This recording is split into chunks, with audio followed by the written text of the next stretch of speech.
Bengo a présidé le 26 janvier dernier une rencontre avec les membres de l'administration, les chefs traditionnels et les maires. L'objectif de ces travaux est de faire le bilan des activités dans certains secteurs et de la mise en place des différentes stratégies pour asseoir le développement dans cette localité afin d'assurer aux populations un bien-être. Apollinaire Kameni. Cela sonne comme un conseil de famille. Le gratin administratif, municipal et traditionnel de l'arrondissement de Dibombari ici réuni autour de son sous-préfet. Après avoir reçu les copies, le chef de terre apporte des appréciations. Ceux qui reçoivent les bons points sont salués et ceux qui traînent le pas interpellés. C'est le cas pour quelques chaufferies traditionnelles en conflit avec la population. Nonobstant les éloges, fait quand même l'objet de ce retrouve interne pour certains villages. Nous avons le village de Monobagéry où le conseil des chefs de famille et le notable semble contester l'autorité du chef de développement.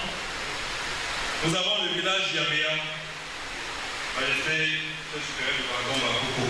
Le chef Kalamoussamo a été désigné et homologué en 2020 et depuis lors porté disparu. Nous avons le village Babeka, dont le chef semble lui également être contesté et c'est le lieu d'appeler ce chef et tous les autres qui sont concernés à un peu plus d'ouverture et de travail avec les chefs de famille et les notabilités coutumières. Une rencontre à cœur ouvert, aucun sujet n'est tabou et à chacun son ton. Les plus acerbes frappent où ça fait mal. La gestion d'eau de Numbari est trop mal faite.